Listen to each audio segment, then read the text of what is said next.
No, ¿no se acuerdan en qué nos quedamos?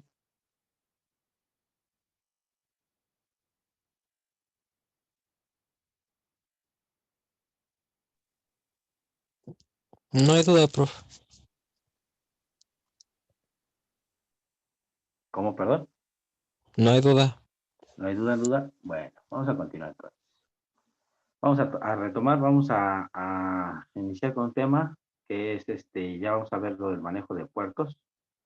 Les voy a compartir la pantalla correspondiente. Ay, caray, saliendo el borrador.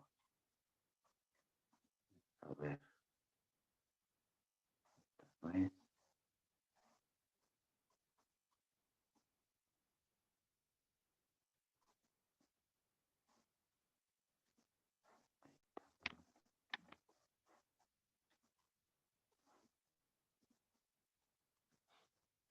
Ok, entonces, vamos a comentar ahorita sobre la parte de los puertos de comunicación, en este caso son puertos paralelos, en los cuales vamos a estar teniendo un manejo de datos, tanto de entrada como de salida. Cada uno de los microcontroladores que vamos a estar analizando, bueno, en el caso específico del que nosotros vamos a estar analizando, pues tiene un determinado número de puertos y también tiene unas características específicas, ¿no? Aquí les voy a mostrar un ejemplo. Este es un PIC del 886, que es muy, muy similar al 887. A diferencia de él, nada más tiene una cantidad menor en cuanto a puertos. Pero ahorita lo que quiero es nada más que nos enfoquemos, por ejemplo, los puertos principales, que va a ser el puerto A y B, ¿no? Que son de los que más utilizamos, un poco el puerto C, el puerto D, ya cuando estamos hablando de implementaciones en donde necesitamos más pines de entrada y salida, pero específicamente todos los demás puertos se comportan de una forma muy similar, ¿no? ¿Qué tenemos que identificar principalmente? Vamos a ver aquí el puerto B, que son todas estas líneas. Tenemos que ubicarlo, color, no me gusta. Tenemos que ubicar los pines, hacer, identificar el pin out, en donde físicamente vamos a tener estos elementos y los vamos a reconocer como R, ¿no? Puede ser el RB, que son los pines del puerto B, desde el 0 hasta el 7. Aquí vemos cada uno de ellos. En este caso aquí lo tenemos como RA, RA0, RA1, RA2. Del C tendríamos, por ejemplo, RC0, RC3 hasta el 0, 1, 2, 3, el 4. Aquí tenemos una parte complementaria, 5, 6, 7. Y si pueden percatarse, cada uno de ellos tienen una flecha que nos indica que los datos pueden entrar o salir. Son bidireccionales. Hay algunos, como por ejemplo el RE3, que solo es entrada. Y bueno, es de los pocos que tienen solamente una condición de ese tipo. En algunos otros micros,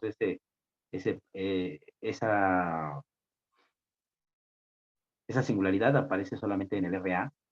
Hay algunos pines del RA que solo son de entrada o solo son de salida, dependiendo del microcontrolador que estemos analizando, pero son casos muy, muy particulares. La mayoría de los puertos son bidireccionales y podemos trabajar en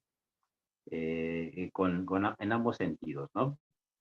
Si se dan cuenta también, esta parte de que entran datos, salen datos, pues necesitamos controlarlos con unos registros de control de flujo, control de dirección de datos, que se llaman el TRIS, ahorita los analizamos. Y además, cada uno de estos pines, si se pueden dar cuenta, vienen multiplexados con algunos otros elementos. Por ejemplo, este RB4 dice que, además de ser el pin 4 del puerto B, puede ser también el canal 11 del convertidor analógico digital, o puede estar multiplexado con una terminal P1D, que es una de las terminales para programación, igual como el PGM o el PGC, el ISCP Data. Este es para una comunicación serial tipo ISP, que tal vez a ver si nos da tiempo de platicar algo de las comunicaciones seriales, pero en general cada uno de estos puertos está multiplexado con algunos otros componentes, ¿no? Por ejemplo, del puerto C vemos que tenemos que el RC7 o el pin 7 del puerto C está multiplexado con el componente o la terminal de transmisión de la comunicación serial, el RX, y también si estamos cambiando de tipo de comunicación, que simplemente más es que nada es el protocolo o la forma como se va a transferir la información, puede ser el dato o el reloj, esto es para el ISP también, o para una comunicación I cuadrada C, donde aquí, por ejemplo, tenemos el SD y el SCL para el I cuadrada C. Entonces, podemos ver varias de esas cosas. Aquí del que destaca, por ejemplo, del C, tenemos los módulos PWM, el contador, el comparador y PWM, que tiene dos módulos. El microcontador que nosotros estamos trabajando también cuenta con esos dos. Y están multiplexados en las mismas terminales de los puertos, ¿no? Vemos que muchos puertos tienen varias funciones. Por lo tanto, estos puertos los tenemos que configurar a las condiciones de manejo de datos digitales, porque algunos por default vienen con el manejo de analógicos o vienen con la comunicación serial. Necesitamos hacer referencia en nuestro manual de especificaciones o el datasheet del microcontrolador para identificar cuáles son los módulos que están activos por default. En el caso de puerto B y el puerto A en nuestro microcontrolador, lo que tenemos por default no es la comunicación digital, es decir, estos IRB7, sino los que están por default es la entrada y salida de datos analógicos. Es decir, están activos los canales de conversión en estos puertos y por lo tanto tenemos que desactivarlos para poder trabajar con los elementos digitales, ¿no? ¿Cómo lo vamos a hacer? Bueno, vamos a hacer de la siguiente forma, vamos a identificar ahorita cuáles son los elementos y los pasos que tenemos que hacer para configurar el puerto, ¿no? Esto nos va a permitir que cada que te querramos utilizar los puertos, al menos de forma digital, tengamos que verificar las condiciones de estos registros. Bien, entonces, podemos dividir en cuanto al puerto, y ya les he venido hablando de la parte de los niveles, pues el nivel alto, nivel bajo, simplemente la agrupación de los 4 bits, del 0 al 3, del 4 al 7, en donde lo vamos a poder representar de forma hexadecimal, pero podemos también tener un manejo individual de cada uno de los bits, ¿no? Para ser útil el microcontrolador hay que conectar un dispositivo externo, o sea, un elemento periférico, y cada microcontrolador tiene uno o más registros denominados puertos conectados a los pines del microcontrolador. Y les decía, cada pin del microcontrolador a su vez tiene algunas otras funciones que nos permiten habilitar algunos otros módulos, ¿no? Y ahí es interesante identificar cada terminal, cada pin del microcontrolador con qué otro componente está multiplexado, ¿no? Y también debemos de tener presente algunas de las limitaciones físicas que tiene estos pines, ¿no? Como es la parte de la corriente, como es la parte de si los datos pueden entrar o salir, si es indistinto el control de flujo de datos, o específicamente si son diseñados únicamente para entrar o para salir, ¿no? Una de las características más importantes de los pines de entrada y salida es la corriente máxima que pueden entregar y recibir. Lo que les decía, estos elementos tiene cada uno una capacidad máxima de manejo de, este, de 20 a 50 miliamperes ya máximo, ¿no? Estamos hablando pues algo considerable en cuanto al manejo de corriente, pero estamos hablando de miliamperes. Y eso, si ustedes se van, por ejemplo, al manejo, se han manejado algún transistor, por ejemplo, un BC547, un transistor de ese tipo, en algunos casos requiere de una corriente un poquito más elevada. Por ejemplo, un TIP necesita 100 miliamperes mínimo para excitar la base de un transistor de ese tipo y de poder manejar corrientes más elevadas. Lo estamos utilizando como un elevador de corriente, como un simple transistor que nos permite el paso de esa información, amplificarlo. Si nosotros lo queremos habilitar directamente con un pin de estos, va a ser complicado, ¿no? Necesitaríamos una etapa previa, una preamplificación por medio de transistores que requieran menos corriente en su base para excitarlos, para poder dispararlos, y de esta forma, pues disparar transistores más elevados. Tendríamos que hacer arreglos tipo Darlington para el manejo de esta corriente. ¿Por qué? Porque está limitado, ¿no? No así como está limitado cada uno de las salidas de corriente. Lo que sí podemos activar es activar, son LEDs. Ya ven que los LEDs, pues, el máximo de corriente que manejan, cada uno de ellos son 20 miliamperes, 30 para cuando estamos hablando de los ultra brillantes. Entonces, sin problema los pueden manejar incluso sin resistencia limitadora, ya que la corriente está limitada directamente del microcontrolador. Y hay formas de conectarlo para evitar daños al puerto, a la terminal, en función de la corriente que le estemos demandando. Ahorita les explico eso. En otras palabras, todos los puertos de entrada y salida comparten la corriente máxima declarada en la hoja de especificaciones técnicas del microcontrolador. ¿A qué se refiere esto? Bueno, nosotros tenemos un máximo, por ejemplo, de 50 miliamperes por terminal, pero si nosotros estamos, no sé, trabajando con todo el puerto, si nosotros queremos encender todas las terminales del puerto, eso sería equivalente a tener 400 miliamperes, pero todo el puerto tiene destinado únicamente 200 miliamperes por todo el puerto. Eso quiere decir que la corriente máxima de cada una de las terminales va a bajar, ¿no? No van a ser esos 50 miliamperes, más van a ser 25, con lo cual tendríamos esos 200, 200 miliamperes, ¿no? 20, ¿no? Miliamperes por terminal. Entonces, hay veces que si nosotros estamos manejando terminales de puerto, nos va a llegar a pasar físicamente que si no está bien definida la fuente de alimentación, no tiene bien definidas las protecciones de nuestro microcontrolador, hay veces que necesitamos hacer circuitos en los que manejamos todas las terminales de puerto encendidas, las puede suministrar, las puede manejar con la corriente, pero podemos tener algunas fallas en cuanto a la alimentación del microcontrolador y se resetea. Es muy común. O hay veces que encendemos nuestros motores, aunque tengamos una etapa de preamplificación, etapa de potencia, si no cuidamos muy bien esa cuestión de la corriente, el microcontrolador va a tratar de suministrar lo más que pueda de corriente sin dañarse, pero pues eso se va reflejado también en la alimentación del microcontrolador. Y si baja esa corriente y ese voltaje, perdón, si aumenta la corriente y baja el voltaje, al bajarse, tiene una característica del microcontrolador que si tiene un nivel de voltaje por debajo de un rango de operación, para protegerse se resetea. Entonces vamos a percatarnos que en algunas cuestiones, algunos programas, al estar operando, al activar algunas funciones, el microcontrolador se va a estar reseteando, va a estar reiniciando. Y es precisamente por esta cuestión del manejo de corriente de cada una de las entradas, ¿no? Cada puerto de entrada y salida está normalmente bajo el control de un registro de funciones especiales, un registro SPR, lo que significa que cada bit de ese registro determina el estado del pin correspondiente en el microcontrolador. A lo que les decía, tenemos supongamos que de este lado tenemos nuestro puerto que va a estar controlando entrada y salida, pero al llegar aquí vamos a almacenar el dato, lo vamos a tener momentáneamente, pero detrás tenemos otro elemento, otro registro que nos va a decir una especie de torniquete en donde nos va a indicar, dependiendo del estado de cada una de esas terminales, si el dato puede entrar o puede salir. No puede hacerlo al mismo tiempo, tendríamos que estar modificando el dato que está en este registro, ¿no?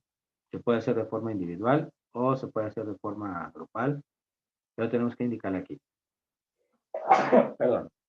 Tenemos que indicarle aquí cómo va a ser, si entra o sale. Y ya una vez que pasa esto, tenemos un tercer elemento detrás que nos dice estos datos hacia dónde los vamos a mandar.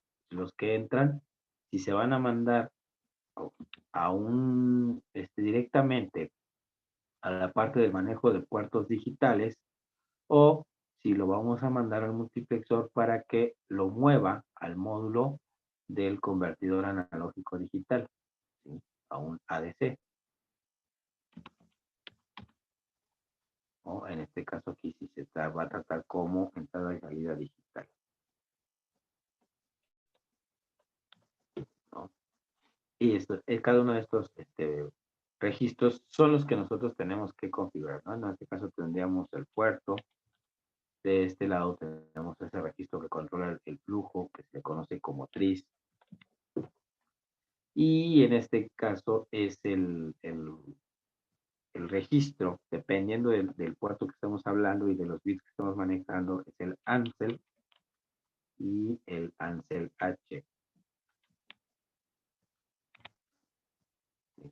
que es el registro nos dice, ay, se me olvidó, que es un registro de selección de los canales analógicos, ¿no? Analogic Select, ¿no? Y Analogic Select H, o la parte alta de ese registro, porque por la cantidad de canales que tiene, que son, en el caso del 887, tiene 14 canales, del 0 al 13, ocupa dos registros para poder hacer el control de todos ellos, ¿no? Entonces, en el puerto, por ejemplo, en el B, hay algunos que se utilizan de lance H, mientras que en el LAN se utilizan todos los de LAN. Ahorita lo platicamos, ¿no? Pero básicamente, así es como se controla o se esquematiza la entrada de datos, salida de datos, hay que definir desde dónde viene. Otra característica importante que tenemos que identificar, bueno, cada uno de estos pines, les decía, desde el puerto A hasta el puerto E, también tenemos ahí, bueno, en el 887 tenemos elementos del puerto D. Podemos identificar con qué otros componentes está multiplexado, ¿no? Por ejemplo, aquí vemos el RA, tiene analógicos, tiene comparadores, sí, tiene ¿qué más? En este caso, por ejemplo, el RA0 solo está multiplexado con un comparador y con una entrada analógica, que es el AN0, ¿no? En el caso del 4, tenemos un comparador con, en este caso, con una señal de salida, de corte del comparador 1. Está multiplexado con la salida del timer 0. O sea, el timer 0 puede estar compartiendo sus pulsos de reloj de forma externa para alimentar algo más. Y así podemos identificar con qué más cosas está multiplicado. Lo que les decía, el RC7 y RC6 están multiplicados con algunos componentes de la comunicación serial, del Universal Synchronous Receive Transmit. Y bueno, ahí identificamos con todos esos. Entonces hay que checar con cuáles son los que están por default activos. Bien, entonces decía, la configuración de puertos de entrada y salida, pues tiene que ver con los tris. Aquí tenemos que el puerto es en donde van a permanecer los datos, el registro del contenido, los unos y ceros, mientras que los registros tris nos van a identificar el control de flujo y van a decir bit por bit cuáles entran y cuáles salen. Entonces tenemos que modificar esos registros. Si vamos a trabajar, por ejemplo, con el puerto B, tengo que primero decirle al registro tris B cómo va a trabajar ese puerto. Si es que todo va a ser entradas o todo va a ser salidas, o voy a tener algunos pines específicos como entradas y otros como salidas, dependiendo de las necesidades que yo tenga. Y también tengo que identificar cuál es la condición por default de nuestros puertos. ¿Dónde encontramos esos registros? Hablábamos de los bancos, ¿no? Tenemos en el banco 0, por default vamos a estar trabajando con los datos directamente en los puertos, lo que entra y lo que sale, dependiendo de cómo esté configurado. Aquí yo voy a venir a esta localidad de memoria a tomar datos o a dejarlos, es decir, voy a transcribir o voy a vaciar lo que tiene W el puerto A, o voy a recuperar estos datos del puerto A hacia W, dependiendo si son entrada o salida. Pero para saber cómo es esta dirección de datos, pues tengo que verificar el estado del tris A o del tris B, el puerto que esté trabajando, para identificar cómo se está moviendo eso, ¿no? Aquí están los bancos. Y veamos, por ejemplo, en este cambio de banco lo vamos a hacer a través del registro status. El registro status, les decía, teníamos aquí, hemos trabajado con el acarreo, el medio acarreo y el cero. Vimos que son de lectura y escritura y además que el estado no está determinado. Eso depende de la última corrida que hayamos tenido con el programa para saber cómo quedaron estos componentes, mientras que el del power down y el timer out son solo de lectura y por default están en 1, a menos que tengamos una modificación con respecto a la operación del microcontrolador. Él nos irá indicando si este estado cambia. Y los que sí podemos tener de lectura, escritura y además sabemos que por default están en 0 son el índice o el indicador del ERP o de banco y también los bits RP0 y RP1 que en combinación, como podemos ver ahí, nos van a identificar el puerto en el que estamos trabajando. Por ejemplo, aquí nos dice que por default está en 0 el RP0 y el RP1, lo cual nos indica que de un momento al iniciar, siempre estaremos trabajando en el banco 0. Entonces, para ir a configurar los elementos de entrada y salida de un puerto, pues tenemos que cambiar al banco 1 de acuerdo al mapa de registros que tenemos anterior, en donde nos indica que los tris se encuentran en el banco 1. Entonces, tengo que hacer ese cambio para referirme a esta localidad de memoria, al 86, por ejemplo, el puerto B, y cambiar el contenido del mismo, ¿no? Entonces, si me quiero cambiar, pues tendría que activar el RP0, ponerlo a 1, ¿sí? Y para regresarme al banco 0, pues apagar. El Ansel está en el banco 3, el Ansel H y el Ansel se encuentran en el banco 3, que nos permiten cambiar la parte de la configuración analógica, y para podernos cambiar hasta ese banco, pues tendríamos que modificar ambos pines, es decir, poner ambos el RP5, el RP0 y el RP1 en uno para indicarle que voy a trabajar en el banco 3 y ahí están los registros del Ansel H. Ahorita les menciono, les muestro la dirección. Entonces, ¿qué va a pasar? Por ejemplo, si le hago bit set file status, 5, con eso estoy poniendo a 1 el bit 5 y estoy cambiando al banco 1, y si lo limpio me regreso a 0. Y si modifico el otro RP1, que sería el bit 6, aquí no están, digamos, declarándolo con la etiqueta, lo están modificando directamente con el número de bits, ¿no? Que es el 0, 1, 2, 3, 4, 5, estamos hablando de RP0, y el RP1 será el bit 6. Entonces, al hacer esa manipulación con la instrucción de manejo de bits directamente del registro status, que ya sabemos es la dirección 3, podemos hacer ese cambio de bancos. Entonces, una vez que cambio, ya puedo entonces referirme, por ejemplo, al tris. Y en el tris, veamos esto, ¿no? Tenemos igual. En el caso del tris A, tenemos desde el bit 0 hasta el bit 7, y de igual forma arriba podemos identificar que son de lectura y escritura, y por default están en 1, pero cuando están en 1, esto significa que los bits están configurados como entradas. Entonces, por default, todos los puertos están configurados como entradas, y si yo quiero mandar un dato al exterior, estar interactuando con componentes que estén conectados en él, pues tendría que cambiar uno de estos bits o todos, si es que yo voy a manejar todo el puerto como salida, o la mitad, un nivel alto, nivel bajo como salida, y la otra mitad como entrada, dependiendo. Esto depende más que nada del hardware, de cómo tenga conectado cada uno de los elementos, si voy a conectar un LED, voy a conectar un interruptor, motor, algún sensor de entrada, etcétera, un sensor todo o nada, un sensor digital de límite, por ejemplo. Eso dependerá de cómo esté mi hardware, y de esa forma yo programaré cuáles van a ser entradas y cuáles salidas, ¿no? Entonces, si quiero que sean salidas, pues tengo que cambiar el estado, porque por default está en 1, ponerle un 0 al tris 7, al 6, 5, etcétera, para acá el correspondiente para que sea 0. Bueno, el registro de contenido directamente es el puerto, donde lo que vamos a leer, que si es 0, es un estado bajo, no hay activo, no hay señal en la entrada o a la salida, y 1, pues estamos activando ese valor. Pues no hay tanto problema. Igual, vean, dice, es de lectura y escritura, y el estado, después de un reset, está como indeterminado. ¿Qué quiere decir? Que un reset no limpia el contenido del puerto. Entonces debemos tener cuidado de que cuando querramos iniciar un nuevo programa, si no estamos seguros del dato que se quedó en la última corrida del puerto, nos puede afectar que tal está conectado, no sé, a alguna electroválvula, alguna parte de etapa de potencia que pueda activar algún elemento motriz. Entonces, antes de arrancar todo el programa, pues es conveniente mejor limpiar todos esos puertos para no tener o no causar algún inconveniente o un problema físicamente, ¿no? Porque cuando lo reseteamos, no se limpia el estado anterior, está indeterminado, y entonces es mejor mandar a poner esto a cero. Y podemos ver aquí esto.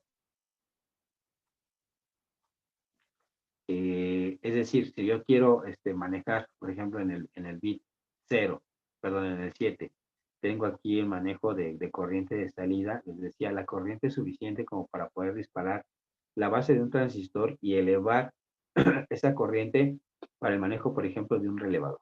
Un relevador mínimo requiere de 80 a 100 miliamperes para poder excitar su bobina. Por muy pequeñito que sea nuestro relevador, necesita esa cantidad de corriente, misma que el pin de salida del microcontrolador no la puede dar. Les decía, el máximo, si estamos considerándolo sin usar todos los pines del puerto, pues son 50 miliamperes y aún así son insuficientes para poder activar ese relevador, ¿no? Entonces necesitaríamos un transistor.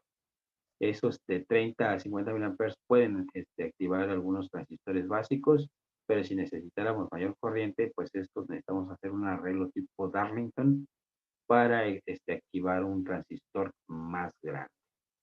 O podemos directamente, como les decía, activar un LED. Aquí nos muestran que ponen su resistencia limitadora, en el caso de que sean LEDs más sensibles, que manejen, por ejemplo, 10 miliamperes como corriente de operación ideal, pero pues, hay algunos que ya requieren mayor corriente, 20 miliamperes estándar, 30, dependiendo del color, a la longitud de onda.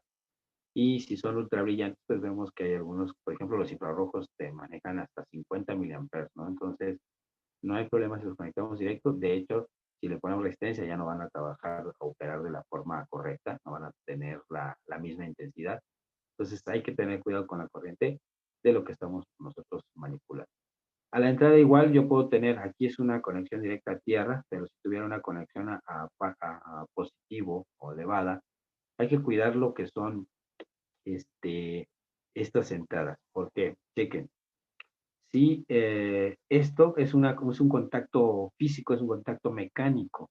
Al no haber contacto, esta es una terminal al aire. Y al igual que todas las terminales, como son entradas tipo TTL, una terminal TTL al aire o una terminal libre,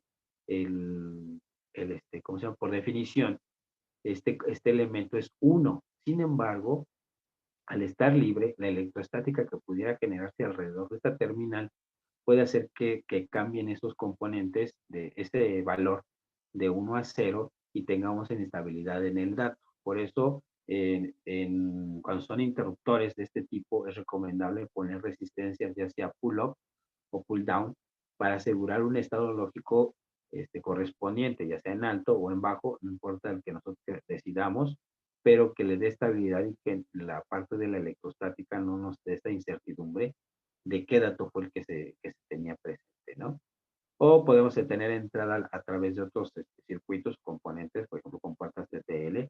Aquí en este caso esta compuerta lo que está haciendo es tratar de hacer una cuadratura, de estabilizar la señal proveniente de un sensor. Este ejemplo que tengo aquí es un sensor de efecto Hall que detecta por proximidad, cierra un circuito magnético y al estar cerca este diente por lo general, una aplicación muy común es lo que los ABS, se va detectando este pulso, lo vas haciendo más cuadrado, porque muchas veces no es completamente cuadrado, tiene deformaciones, y por medio de los circuitos Smith-Tiger que pueden traer estas compuertas, se introduce y ya tenemos los valores 1 y 0, y podemos estar monitoreando esta terminal para ir contando, por ejemplo, la cantidad de pulsos que nos da por revolución, ¿no? O podemos tener una gran cantidad de componentes de entrada y salida. Siempre y cuando, vean, por ejemplo, cuando van a hacer salidas en el tris, vamos a tener en el pin correspondiente, pues un 0. Si lo vamos a manejar como entradas, debemos de colocar un 1 para que esta información pueda fluir de fuera hacia adentro, ¿no? Si lo tuviéramos como un 0 y nosotros queremos meter este dato, lo que vamos a hacer es generar un pequeño corto en esa terminal y corremos el riesgo de quemar ese pin de esa terminal, porque simplemente es internamente pues son pistas muy muy delgaditas, por eso se limita la corriente, porque si nosotros superamos esa corriente pues se funde como si fuera un fusible, ¿no? Y ya no vamos a tener ahí la información en la conexión. Entonces hay que tener cuidado con eso. Lo vamos a poder hacer. Hay veces que la corriente es mínima, no hay ese regreso de corriente y aunque esté determinado como entrada y como salida y nosotros queremos meter dato entrada, no sucede, pero no hay que arriesgarnos a ese aspecto. Hay que tener cuidado cuando configuramos una salida o una entrada y no tenerlo operando de forma incorrecta, ¿no? Y nos dice, los bits del registro TRIS determinan si los pines del puerto se configuran como entradas o como salidas, y el estado lógico del pin de salida depende del contenido del puerto del que estamos haciendo referencia, ¿no? El A, B, C, D o cualquier otro. Okay. Y les comentaba, en específico el puerto A y el puerto B tienen multiplicación con lo que son los analógicos. Aquí los podemos ver. el registro Ansel y el Ansel H, que son el 189 y el 188 correspondientemente, al 188 y 189, van a manejar los canales analógicos, es decir, el puerto, el PIC que nosotros manejamos, que es el 887, tiene 14 canales de conversión, desde el canal 0 hasta el canal 13. Sin embargo, los primeros 8 están multiplexados al puerto A y los restantes al puerto B. Si nosotros vamos a trabajar con el puerto B, los primeros 6 bits son los que van a estar multiplexados con el canal 8, 9, 10, 11, 12 y 13. Y vean lo que nos dice aquí arriba, que nosotros podemos leer y podemos escribir estos bits, este puerto completamente, y que por default están en 1. Y en 1 significa que la entrada que pudiéramos llegar a tener en estos puertos es tratada como analógica. Por lo tanto, si yo quiero recuperar un dato desde el puerto y manejarlo como un registro, nosotros siempre vamos a leer ese puerto como 0, porque el dato va a ser direccionado hacia los módulos de conversión para hacer una ponderación en esa señal. Y si tuviéramos una señal de 5 voltios, pues nos va a dar el valor máximo del convertidor. Entonces, cuando nosotros queremos que esos datos pasen directo al puerto y de ahí poderlos manejar, necesitamos que cada uno de estos bits estén en 0 para que esa señal sea tratada como entrada y salida digital, ¿sí? Entonces, como ahorita lo primero que vamos a hacer es trabajar con señales digitales, necesitamos venir a estos registros a cambiar el estado, a ponerlos como ceros para indicarles que voy a trabajar con señales digitales y no con señales analógicas. Es decir, estamos deshabilitando los módulos de conversión, en este caso, o bueno, o la multiplexión hacia los módulos, porque bueno, no necesariamente el hecho de que estén activas las entradas como analógicas quiere decir que ya esté funcionando nuestro convertidor. Tampoco, el módulo también tiene que ser configurado e inicializado para que pueda hacer esa transformación. Pero bueno, eso ya nos tocará con los convertidores.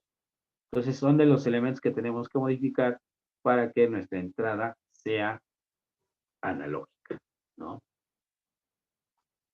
¿Qué más? Ah, les mencionaba lo de las resistencias. Cuando estamos manejando estos pines, ¿sí? Debemos de tener cuidado con la corriente. Las resistencias pull up y pull down no son más que las resistencias puestas en una configuración terminada. Este tipo de configuración establece un estado lógico a la entrada de un circuito cuando dicho circuito está en reposo, siendo para pull up un estado lógico alto y para pull down un estado lógico bajo. De esta forma se evitan falsos estados producidos por ruido eléctrico si dejáramos una entrada con un valor indeterminado. Y ese valor, esa entrada de valor determinado, les decía, es una entrada o un pin al aire, ¿no? Por ejemplo, si yo en este arreglo, yo esta componente lo eliminara, no estuviera conectado, lo que les decía, la entrada al terminal, por ser una entrada tipo TTL, esto como es una conexión mecánica, queda al aire. Entonces, un pin al aire se considera como un uno lógico por default. Sin embargo, esa inestabilidad la da que es tan sensible las entradas TTL que con una carga electrostática que se acercara o si nosotros incluso tuviéramos carga electrostática y nos acercamos a nuestro circuito, puede hacer que cambie fácilmente este valor de 1 a 0, porque ese pin al aire que nos está generando un 1 lógico es porque apenas vence los niveles de voltaje mínimos para identificar ese nivel. Y la carga electrostática que pudiera estar presente en esta terminal hace que esos voltajes cambien y el circuito, en este caso el microcontrolador, detecte esa terminal como 1 o como 0. Al agregar este tipo de resistencia, pues podemos ver que en todo momento esta resistencia está cerrando el circuito a un camino lógico a positivo y por lo tanto tendremos aquí un nivel lógico estable de 1, es una resistencia pull-up.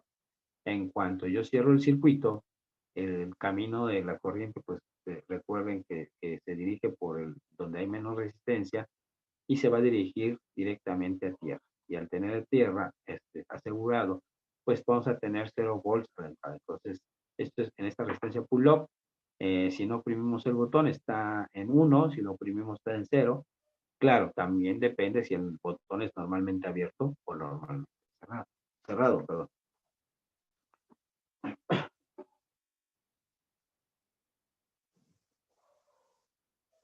Perdón, disculpe.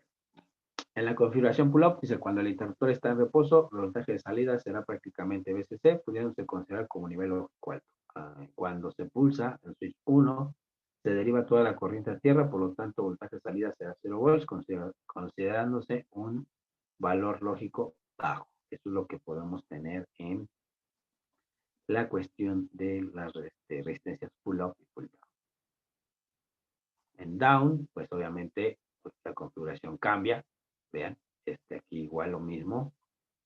Si nosotros ahorita omitimos este elemento, pues volvemos a ver que el componente queda, si no se cierra este circuito, queda con un componente al aire y tendríamos igual un 1 lógico, pero al tener alguna manipulación y al haber cargas electrostáticas, este voltaje puede estar variando y tenemos inestabilidad o indeterminación del dato. Al agregar esta resistencia, en este caso, siempre vamos a tener una referencia a tierra. Por lo tanto, el voltaje que va a estar presente aquí va a ser 0 volts. Y aunque hubiera carga electrostática, recuerden, al haber una diferencia potencial que se presente por electrostática aquí, se deriva inmediatamente a tierra y con eso siempre vamos a tener presente 0 volts.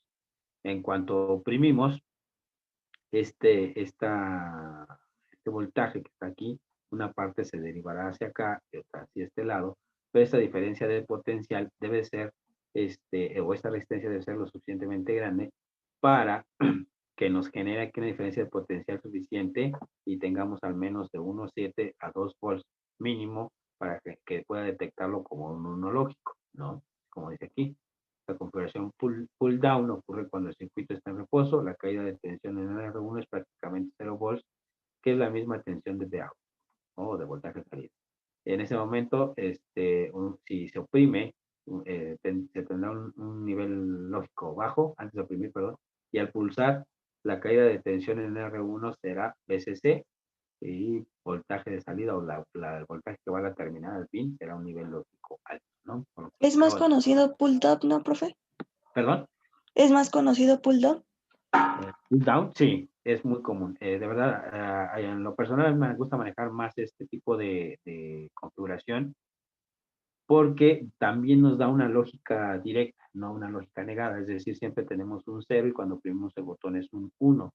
En el caso de pull up, tenemos siempre unos presentes a la entrada y cuando oprimimos el botón lo cambia a 0. Entonces, eso es una lógica invertida que pues no hay ningún problema, la tendríamos que poder manejar también, pero es más común las resistencias pull down, eso es correcto. Y otra característica, por ejemplo, en estos microcontroladores, algunos puertos, bueno, específicamente solo el puerto B, tiene resistencias pull-up internas.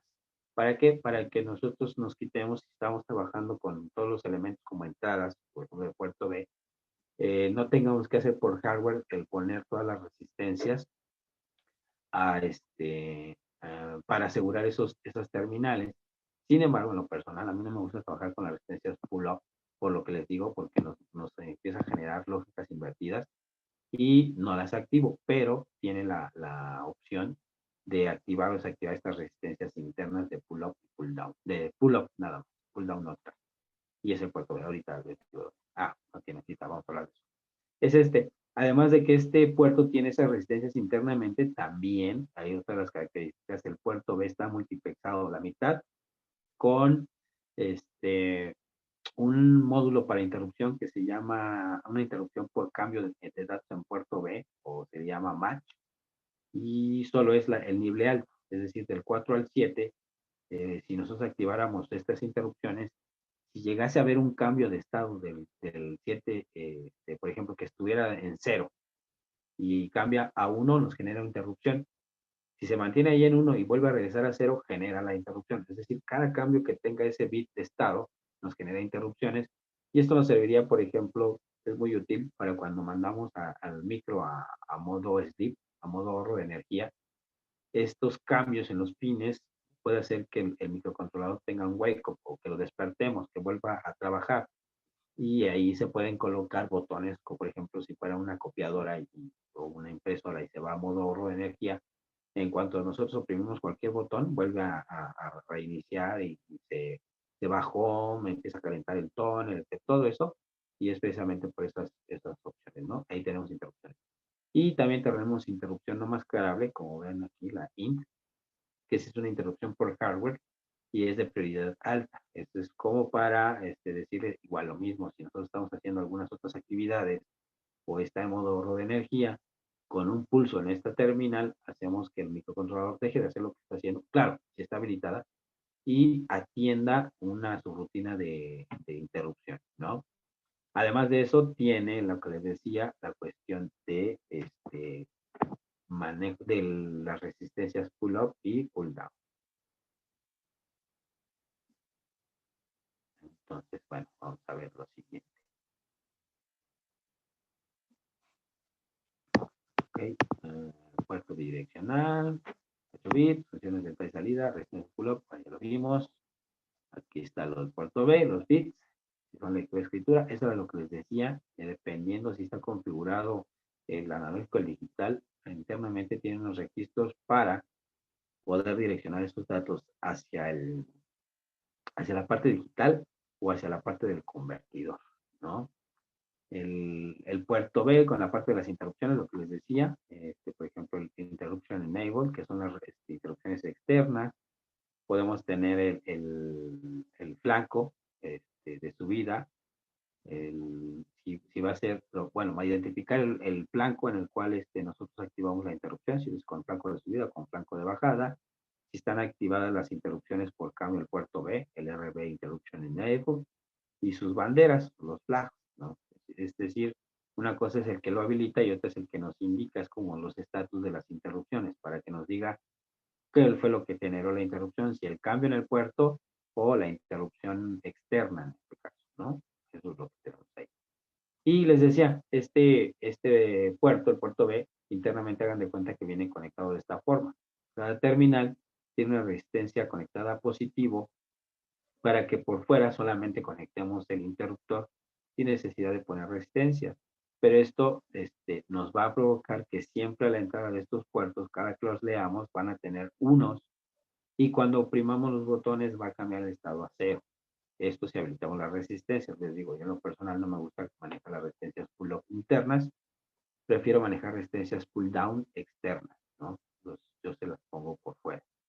Y estos, digamos, por los que quisieran ahorrar bastante espacio porque lo están haciendo en una placa muy, muy reducida, pues pueden utilizar estas resistencias internas y para eso hay que habilitarlas, ¿no? Habilitarlas, perdón. En el registro option viene un pin que es el RBPU, que es el de los resistencias. Si está en 1, están desconectadas. Si están en 0, están conectadas las resistencias pull up y pull down. Y además tenemos un registro porque, como ven, estos puertos tiene cada uno conectado a una resistencia, pero no quiere decir que todas se conecten a la vez, ¿no? Puedo conectar la del 0, la del 4, la del 7 y para ello tengo que indicarle cuáles son las resistencias que se van a conectar, que se van a habilitar. Esto habilita de forma general, pero además tengo que decirle que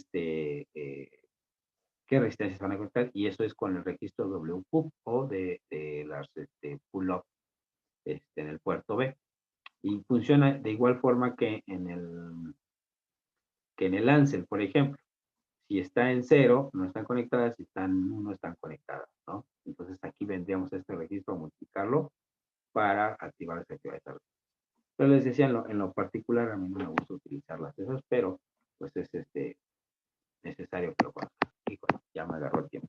Bueno, ya para terminar esta sesión, nada más finalizar con la parte del manejo de corriente. Les decía, hay dos formas de poder manejar esta corriente que está limitada a los 200 miliamperes y las dos formas son la conexión tipo modo skink o modo sumidero y el otro es modo fuente. Aquí, ¿qué pasa? Bueno, por ejemplo, si nosotros tuviéramos una fuente externa de 5 volts pero con una capacidad de 1 ampere, 2 amperes y la carga fuera un motor, lo que va a pasar que aquí, como nosotros, dependiendo si nuestro elemento de entrada bueno, lo estamos configurando como entrada.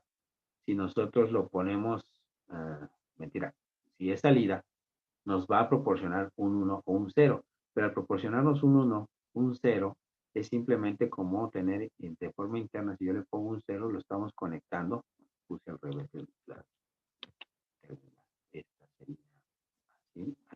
positivo y esta sería que nos lleve a tierra. Si yo le pongo un 0, esto sería conectado a tierra y cierro el circuito. Pero al cerrar el circuito y como esta fuente es independiente y nos puede drenar más corriente, el motor va a funcionar y va a hacer que circule, por ejemplo, 500 miliamperes, 1 ampere, dependiendo de la cantidad, del tamaño del motor. Y al circular por aquí, como estas pistas están calculadas solo para una determinada cantidad de corriente máxima, lo que podemos hacer es que se queme. Se funde esta terminal y ya no nos va a funcionar.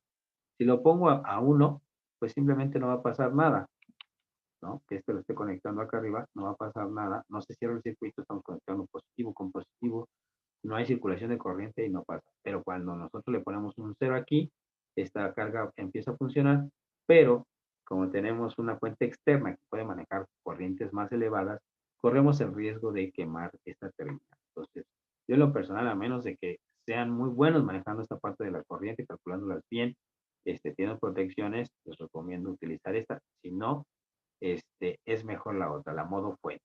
Veamos la otra forma de conectar, que es modo fuente.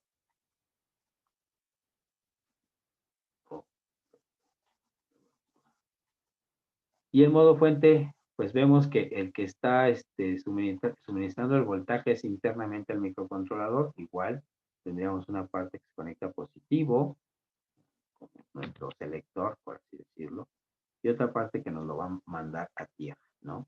Entonces, dependiendo del dato que nosotros pongamos a la salida, si yo le pongo un 0, vean, pues no se va a conectar nada al circuito, va a estar apagado, pero si yo le pongo un 1, es como conectarlo aquí a positivo y se cierra el circuito. Pero el que alimenta, en este es el caso positivo, el que alimenta es una fuente interna de 5 volts, pero con corriente limitada a 20, por mucho 50 miliamperes. Estamos hablando que esta carga fuera el mismo motor, no va a pasar nada.